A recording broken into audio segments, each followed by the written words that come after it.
Audrey Chandra, presenter di Sapa Indonesia Siang. Perbaharui yuk informasi yang paling baru, independen dan juga terpercaya hanya di YouTube Kompas TV. Jangan lupa untuk subscribe, like, komen, dan juga share ya. Nah terakhir itu tuh dinyalain loncengnya ya untuk dapetin notifikasi berita-berita terbaru. Kembali bergabung bersama kami di Kompas Bisnis, saudara. Berkolaborasi dengan usaha rintisan atau startup mulai dilakukan MRT Jakarta. Melalui program MRT Accelerator, MRT melirik startup karya anak bangsa yang bisa berkontribusi untuk kinerja MRT. Pagi ini Kompas Bisnis sudah bergabung dengan Head of Business Expansion MRT Jakarta, Nikodemus Winata. Selamat pagi Pak Niko. Selamat pagi Mbak. Ini menarik melihat akselerator yang dimiliki oleh MRT Jakarta. Sebenarnya bisnis model startup yang seperti apa sih Pak Niko yang dicari oleh MRT dalam program ini? Oke, jadi gini ya, mungkin untuk bisnis model ya, mungkin kita lihat requirement-nya. Jadi not necessarily ke bisnis model, tapi untuk program ini, terutama program yang kita ada, program akselerator ya. Ini lebih ke industri dan mungkin the size of the startup dan readiness atau untuk startup itu sendiri. Di MRT sekarang sebenarnya kita ada dua program sih yang sedang berjalan. Yang mungkin lebih dikenal dengan orang adalah MRTJ Axel ya, MRTJ Accelerator. Dan yang kedua kita juga ada MRTJ Incubator. Nah untuk MRTJ Axel batch 1 ini kita untuk industrinya kita ngebuka nih ke sebuah industri. Pertama karena ini program pertama kita ingin melihat dulu industri mana sih yang menarik ya, yang cocok untuk masuk ke ekosistem kita. Nah, di sini juga ada prosesnya. Jadi waktu mereka apply, mereka harus submit bisnis proposal, ya. Dan ini kan ada dua proses seleksi, ya. Proses seleksi pertama kan ada komitenya yang menyeleksi dari proposal mereka. Setelah itu untuk ada seleksi 2 mereka akan mempresentasikan mereka punya proposal, ya. Nah dari batch 1 ini kita milih nih Mbak dari ada 60 startup yang waktu itu apply, kita pilih 9 yang akhirnya masuk ke ekosistem kita. Backgroundnya juga berbagai macam nih dari industrinya, ada insurance, bike sharing, IoT, AI, artificial intelligence, hospitality, sustainability, yang carbon offset. Contohnya tadi sudah diituin adalah jejak.in juga, ada software as a service untuk geospatial data, gaming, dan waste management. Jadi industrinya beragam sekali.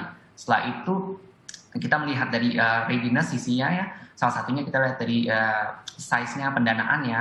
Nah untuk Axel ini, MRTJ Axel ini kita emang targetin untuk startup yang lebih besar ya, udah lumayan stable. Jadi untuk pendanaannya series seed sampai series A yang sudah memiliki customer, investor dan juga revenue, Mbak. Jadi mengambil startup yang sebenarnya sudah hampir matang ya dengan beragam sektor. Tapi apakah startup yang dipilih oleh MRT ini bisa menyumbang pada operasional MRT seperti pendapatannya atau bahkan bisa menekan biaya operasional, itu bisa nggak sih Pak Niko? Ya jadi sebenarnya itu yang kita goal kita ya sebenarnya. Jadi kalau kita lihat MRT Jaksel ini kan sebenarnya it is a journey ya buat para startup itu.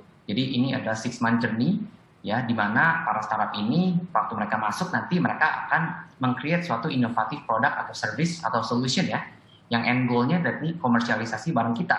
Nah benefitnya sebenarnya buat apa sih? Buat masing-masing pihak ya, increase revenue, branding, customer experience semuanya. Jadi mereka masuk ini ke kita juga. Bukan cuma kita yang untung, mereka juga bisa get benefit of kita punya ekosistem, Mbak. Jadi such as passengers kita, penumpang, stasiun, kereta, area sekitar kereta ya, kawasan berorientasi transit kita, dan juga dapat benefit dari kita punya captive market. Gitu, Mbak. Itu berarti sudah dari 10 startup yang sudah terpilih di batch 1 itu sudah masuk ke dalam ekosistem MRT sekarang, Pak? Benar. Jadi startup itu sudah ada beberapa yang live. Jadi emang startup itu karena background-nya berbeda-beda. Ada startup yang contoh integrasi kayak kita sudah ada contoh main game, pasar polis, dan contoh ada juga jejak.in itu sudah integrasi ke MRTJ aplikasi kita. Tapi ada beberapa yang memang udah integrasi ke kita karena dia lebih ke IoT atau artificial intelligence, itu mereka lebih ke back end, jadi lebih ke provide buat benefit data. collect data buat kita untuk big data. Dan ada juga yang seperti contoh yang masih membangun ya, contoh misalkan ada Jakarta Bike Hub, Bobo Box, atau yang buat waste management ekosistem itu adanya lebih di stasiun kita. Tapi ada beberapa yang masih emang lagi integrasi, cuman kalau bisa dilihat karena ekosistem itu sudah ready di salah satu stasiun kita. Gitu. Oke, ini menarik karena akhirnya ini semua terintegrasi dengan ekosistem untuk mereka yang masuk dan menang gitu ya Pak, bisa masuk ke ekosistemnya MRT Jakarta. Tapi apakah ada rencana ke depannya nih kalau startup yang masuk ke akselerator ini bisa mendapatkan pendanaan di akhirnya, bukan hanya masuk ke dalam ekosistem saja? Ya, jadi emang ya kita kan as a company kita untuk yang pertama ini ya, perusahaan kita hanya untuk komersialisasi barang mereka, karena kita dengan ada startup ini masuk ke kita, ekosistem kita komersialisasi barang, membuat produk komersialisasi itu dan untuk komersialisasi barang dengan MRT Jakarta. Nah, untuk pendanaan ya ini sedikit kompleks pendanaan untuk karena kita adalah MRT Jakarta adalah badan usaha milik daerah ya. Ada beberapa regulasi yang mesti kita patuhi dan itu lumayan rumit. Dan untuk sekarang, apakah rencana ke depannya ada ya, kita sekarang sedang melakukan studi ya, di mana kita mungkin harus akhirnya melakukan studi untuk membuat sebuah perusahaan baru atau subsidiary ya di bawah MRT. Nah ini namanya mungkin corporate venture capital yang bergerak di bidang pendanaan atau investing. Emang ada rencana ke sana, cuman ini masih studi karena sistemnya ini regulasinya lumayan kompleks buat BUMD, Pak. Tapi kira-kira kapan Pak targetnya? Targetnya studinya lumayan lama sih Mbak, mungkin sampai akhir tahun nih masih studinya gitu, karena ini untuk membentuk ini nanti untuk ada anak usahanya juga ya, itu memerlukan sebuah proses yang lumayan panjang untuk studinya dan due diligence-nya gitu Mbak. Oke, jadi mungkin dalam 2 tahun? Ya, mungkin setahun 2 tahun lah target kita lah gitu. Ini yang saya mau gali lagi adalah soal tadi Pak Niko cerita bahwa ini masuk dalam ekosistem dan bisa sebenarnya membantu operasional MRT Jakarta. Seberapa besar sih Pak dari startup atau usaha rintisan ini untuk bisa membantu operasionalnya MRT ini?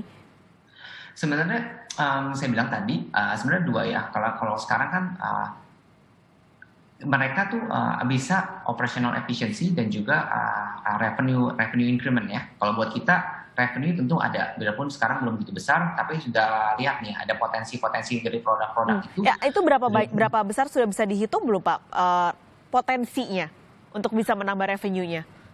Mungkin yang kalau tahun pertama ya, beberapa tahun 2 tahun pertama mungkin sekitar 2-5 M ya, tergantung scalability. Nanti kita market activitiesnya gimana, scalability-nya itu gimana gitu. Kita juga lagi mengembangkan strategi untuk pemasaran beberapa produk-produk baru ini.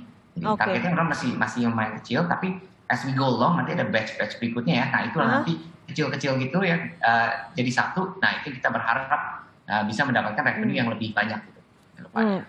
Berarti terakhir pertanyaannya, ini sudah banyak sekali anak-anak muda di luar sana punya usaha rintisan di bidang berbagai macam sektor. Apa tips Pak supaya usaha-usaha rintisan ini yang mau bergabung ikut dalam peluang ini, tipsnya apa dari MRT Jakarta untuk bisa bergabung dan ikut? Iya, jadi yang pertama kalau menurut saya kalau berbagai startup ini yang mau bergabung sama kita ya, mereka harus ngerti, mereka harus at least self study dulu tentang kita punya MRT Jakarta itu sebenarnya perusahaannya tentang apa sih, bergerak di bidang apa, operasional itu kayak gimana. Nah, dengan mereka tahu sedikit banyak tentang kita ya, atau proaktif ya studi itu, mereka lebih tahu banyak nih. Oh, MRT itu sekarang mungkin butuhnya ini. Jadi waktu kita ketemu untuk proposal tuh nggak ngeblank ya, nggak ada ide tiba-tiba hanya menggunakan ide, tapi mereka bisa ngerti apa sih sebenarnya dibutuhkan MRT itu. Jadi coba dulu research melalui MRT apa sih sebenarnya yang MRT butuhkan. Nah tapi dari itu juga nanti kita akan waktu kita meluncur batch 2 ini ya, tentu kita akan ada sebuah lebih menstruktur. Jadi kalau yang batch 1 itu lebih terbuka, batch 2 ini kita lebih mengerucut, kita tahu kita sudah ada lessons learned dari batch 1. Jadi untuk batch 2 ini kita akan kasih timnya itu apa buat yang batch 2 ini, dan juga nanti kita mungkin lebih menyortir untuk industri-industri apa sih sebenarnya yang kita cari. Nah, nanti batch 2 ini akan mulai di pendaftaran di April 12 ya. Nanti orang mungkin bisa ngecek di websitenya MRT Jakarta nih kalau mau tahu lebih lanjut gitu. Oke, terima kasih banyak untuk waktunya Pak Niko di Kompas Bisnis pagi ini. Semoga semakin banyak menelurkan usaha-usaha rintisan yang semakin berkembang dari dalam negeri di MRT Jakarta. Terima kasih Nikodemus Winata, Head of Business Expansion MRT Jakarta bergabung di Kompas Bisnis pagi ini. Sehat selalu Pak Niko. Terima kasih Mbak, selamat pagi.